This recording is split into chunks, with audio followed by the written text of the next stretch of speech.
Cabildo Abierto anunció el jueves, decía yo, su intención de llamar a sala a 4 ministros. Se dijo para conocer los pormenores del contrato firmado con la empresa UPM para la instalación de su segunda planta de celulosa. ¿Por qué decidieron dar ese paso cuando al mismo tiempo estaban avanzadas estas nuevas negociaciones del presidente Lacalle Pou con la empresa? Bueno, son temas independientes. Usted dijo por ahí que el presidente dijo, es así, que yo estaba al tanto de las conversaciones, yo estaba al tanto de que había conversaciones. Yo hace unas 3 semanas y después hace unos 10 días, en 2 reuniones diferentes, le dije al presidente nuestra intención de llamar a sala para que se aclaren los puntos que incluyen el contrato que se firmó con la empresa. Él me manifestó que se estaba en negociaciones tratando de mejorar ese contrato, lo cual me pareció excelente.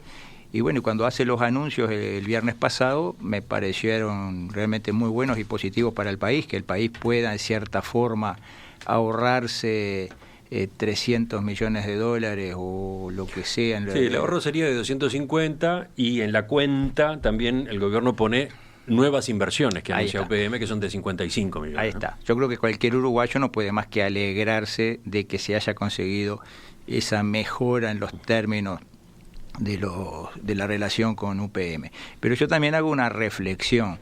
Si una empresa de las características de UPM, que no es una empresa dedicada a la caridad, ni a la solidaridad, ni nada por el estilo, es una empresa que tiene que hacer buenos negocios para rendirle cuenta a sus accionistas, si una empresa de ese tipo concede a cambio de nada, porque lo que dijo el señor presidente, que no hubo una contraprestación para estas sesiones, concede a cambio de nada cientos de millones de dólares, es porque realmente el contrato inicial no se basó en la defensa de los intereses del país como debió haber sido. Si no, yo no creo que existan empresas en el mundo que graciosamente cedan 300 millones de dólares a ningún gobierno. Si lo hacen es porque realmente lo que se firmó con anterioridad linda lo que alguien definió como un bochorno, como algo indecoroso, que fueron las palabras que usó el propio ministro de Transporte. Así que yo creo que ¿Usted más... comparte esos términos? Sí. Comparto. Para usted el acuerdo fue bochornoso. Sí, fue bochornoso el acuerdo que hace el país con UPM en la anterior administración. Yo creo que fue indecoroso y en cierta forma bochornoso. Y creo que más que nunca es necesario que el Parlamento Nacional reciba del gobierno la explicación de todos los términos de lo pactado con la empresa. Uno puede decir, el contrato va a estar en la página web, está en la página web, cada uno lo puede leer, ¿qué más quieren saber? Sí, hace meses que está publicado y hace meses que hay discusión en torno a su contenido. Ahí está, pero hay muchas cosas que no salen de la letra del contrato.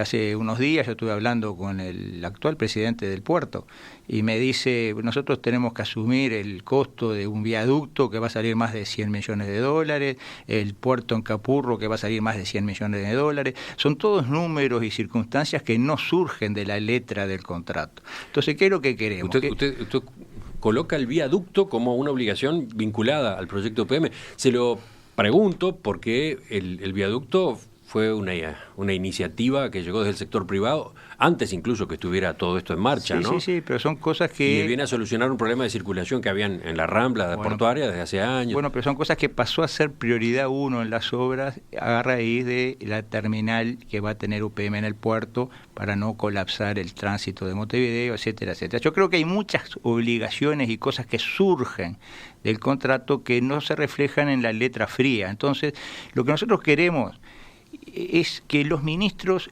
expliquen al pueblo uruguayo, y qué mejor que hacerlo donde están los representantes del pueblo uruguayo, todos los términos del contrato para terminar con suspicacias y con suposiciones y con especulaciones. Pero ustedes plantean que quienes hagan esa explicación, quienes comparezcan en régimen de llamado a sala, sean ministros de este gobierno. Y bueno, la ministra de Economía, el ministro de Industria, el ministro de Transporte y Obras Públicas y la ministra de Vivienda, Ordenamiento Territorial y Medio Ambiente, casualmente su esposa, ¿no? ¿Cómo se entiende eso? Quien firmó ese acuerdo fue el gobierno anterior. Nos encantaría convocar a los ministros del gobierno anterior, pero es evidente que no van a concurrir.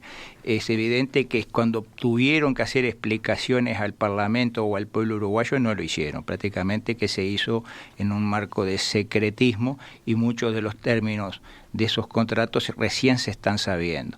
Los ministros actuales, el gobierno actual, es quien tiene toda la documentación y tiene toda la información actualizada y real, basada en lo que se firmó anteriormente, y son los que pueden dar las mejores explicaciones. Yo lo que quiero que quede bien claro, acá no es esto, algunos no sé, comentaristas en las redes o incluso algún periodista quiere ver en esto un acto como de oposición al gobierno. No hay ningún acto de oposición. Incluso el artículo 119 de la Constitución dice que los ministros pueden ser llamados a sala para informar al Parlamento. Eso es lo que se busca, que se informe. ¿No? Acá no se está buscando, digamos, criticar y mucho menos censurar a ningún ministro ni nada por el estilo. Queremos que cada ministerio explique claramente cuáles son las consecuencias de cada término de ese contrato. Lo cierto es que en el gobierno no cayó bien. Más allá de estas explicaciones que usted está dando y que son correctas, se entienden, en el gobierno no cayó bien el gesto. Y hace unos minutos Álvaro Delgado, secretario de la Presidencia, lo dejaba muy claro cuando yo le preguntaba por este mecanismo que ustedes habían elegido, ¿no? Bueno, a los distintos integrantes, ya sea del gobierno, del parlamento, de la oposición, les puede caer bien o mal lo que nosotros hacemos, pero quiero dejar bien claro, nosotros esto que estamos haciendo es exactamente lo que dijimos a lo largo y ancho de la campaña. Nosotros estábamos en contra del contrato que se había firmado, no en sí de la inversión. Si la inversión cumple con el respeto al medio ambiente y cumple con las normas nacionales, yo creo que es bienvenida porque la necesitamos. Aparte, yo coincido con el presidente de la calle que esta inversión es de las pocas que tenemos segura y más en esta situación mundial y que no la podemos perder. Pero también yo estoy convencido que se pudo haber negociado mucho mejor en su momento y por eso es que nosotros estamos en contra. ¿Sabe qué pasa? El diputado Eduardo Lust, de Cabildo Abierto, que impulsa este llamado a sala, ha sido crítico con el gobierno anterior por el contrato firmado con UPM, pero también con el gobierno actual, concretamente por no haber dejado sin efecto el contrato, cosa que podría haber hecho ante la situación de pandemia de COVID-19. Había una cláusula en el contrato que teóricamente permitía decir, bueno, las circunstancias cambiaron, tenemos una catástrofe, el contrato queda sin efecto. Entonces, hay una inquietud en el oficialismo de que ese llamado a sala pueda terminar también en eso, en el cuestionamiento al actual presidente, al gobierno que el propio Cabildo Abierto integra, ¿no? No, esa no es la posición de Cabildo. Cabildo tiene distintos integrantes, legisladores, y cada uno tiene su pensamiento.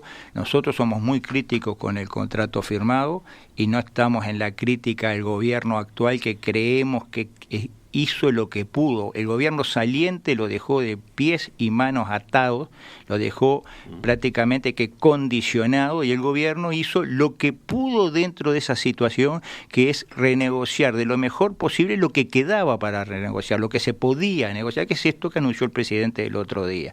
En cuanto a la suspensión... Delgado decía recién, el contrato en sí no se toca, el contrato se respeta. Lo que se hizo ahora fue conversar, obtener en estas negociaciones nuevos beneficios, entre comillas, para el país o para el Estado, que estaban todavía allí latentes, que no formaban parte de la letra ya fija, ¿no? Claro.